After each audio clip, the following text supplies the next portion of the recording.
Hello, and welcome to the Labyrinth of Limitations.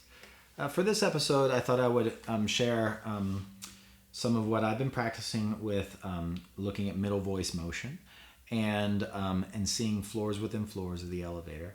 And these kind of things are really what make things just happen, I think. Also, I'm inspired by something Chris was showing me yesterday about the elevator that he's been practicing. So I'll share a bit of that, but maybe he will too, because he has a lot to say about it.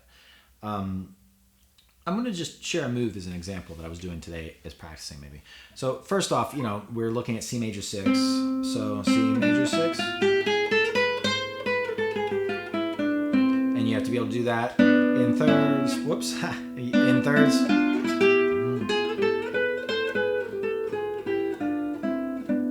All up and down the neck. And in triads, we have to be able to, I could do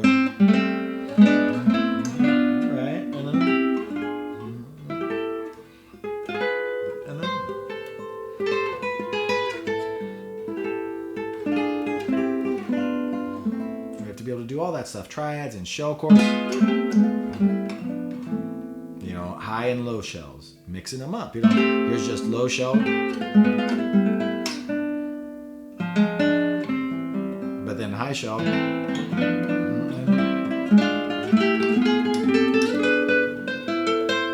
And what that means is of a 4-note chord,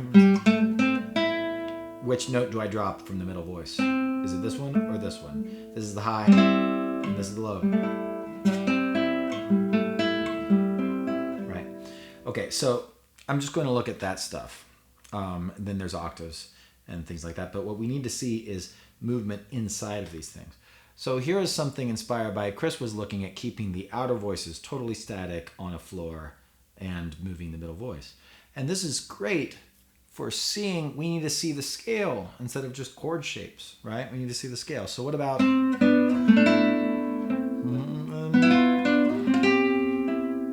so what I did there was I'm borrowing on triads. So I went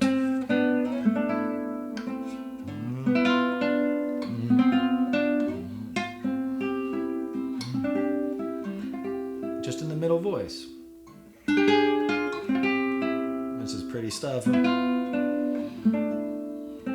And then all that, is really pretty stuff. And then I was looking at doing this. And then maybe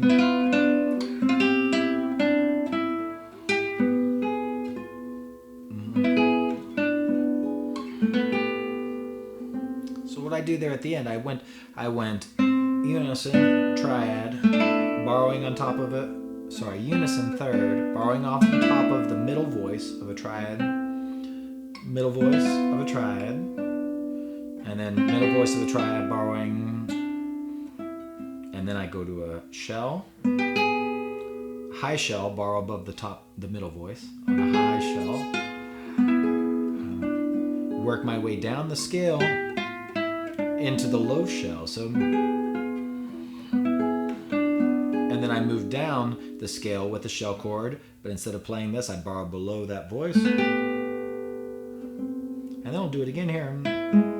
Diminished, borrowing above borrowing above the middle voice in a high shell. So, and then, isn't that pretty? And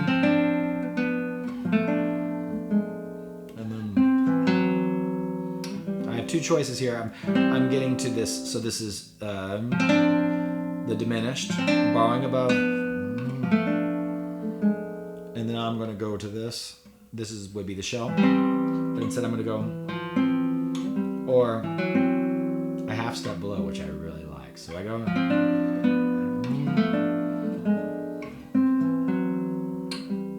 and then you can keep going with this.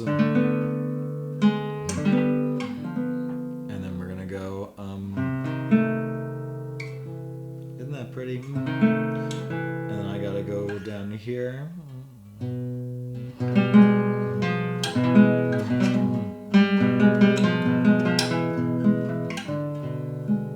then I gotta go down to here.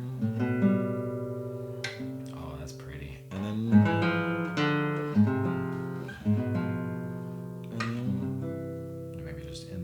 this stuff, this right here. And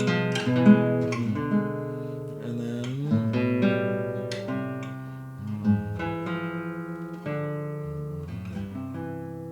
that's so pretty. That's maybe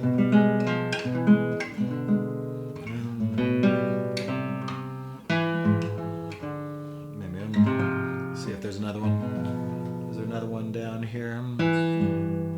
Yeah, because I'd have to blow A. So like that. But I could go like that and just end. I mean, these beautiful shell chords, I just love them so much. They're just, but instead it's like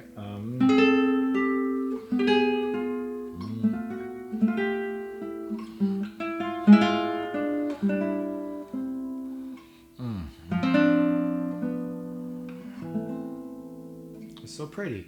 So that's a move that I was just having a lot of fun with today, and then you could put it into a tune probably.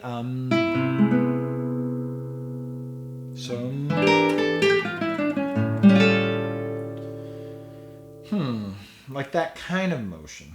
I wonder if I could put that in Don't Blame Me, like and then maybe nah, that's not. But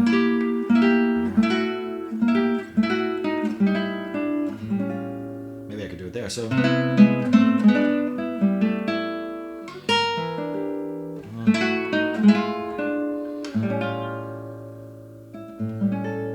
That, so oops. Maybe like it should have been here.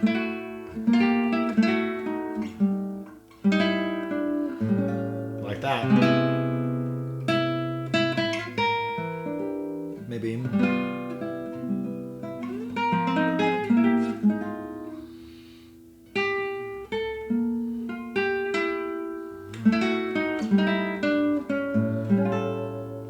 pretty, like that. I wonder if I can get that in time.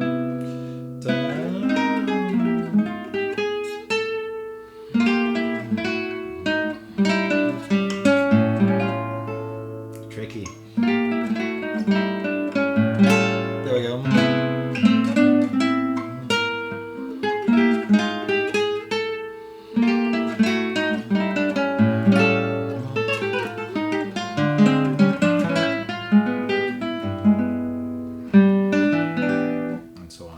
So that's just doing that kind of middle voice motion on shell chords, which is really pretty. So finding little instances. I find a lot of times if I'm doing a really long version of something, it's going to be good for an intro or an outro, but I could do little bits of it in my actual kind of chord melodies, as people call them, my arrangements and my improvisations and things. I can find these things. I love those borrowings on shell chords. They're just so nice. But so I think, I would be interested. I think Chris has a lot to talk about this, keeping the outer voices static and moving the middle voices, which is really nice. But I love doing that and doing the borrowing. But I love seeing, the way I'm doing it is I'm seeing when I get past the unison and the third to the triad, I see that there's a third here and a third here. And then when I get to the shell, I see that there's a third here and a fifth here, or there's a fifth here and a third there. And that stuff can move around. And then I could do the same thing. See all of that. And then all that stuff. So I'm seeing shells within, floors within floors of the elevator.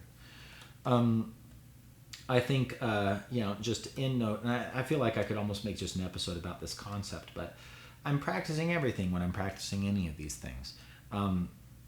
The scales of chords are all very similar to each other. The diminished chord is the same in each scale of chord. The difference between a major 6 and a minor 6 is just the third of the major or minor 6. The difference between a major 6 and a dominant 7th is instead of a 6, you have a major 7th. A dominant 7th, right? And then it's just, they're very similar. So the same type of thinking really applies to others. You can get used to it. But then also when I'm practicing thirds, like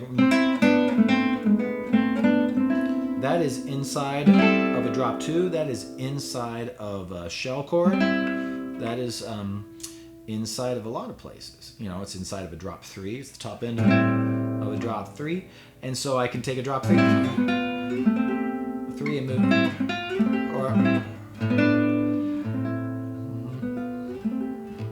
I could see that stuff connecting together. So I really, if I'm practicing thirds to fifths to sixths, I'm practicing stuff that is also in other places.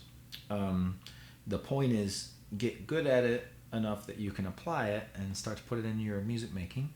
And I hope I'm showing that in a convincing way. I find this to be really rewarding and beautiful to do.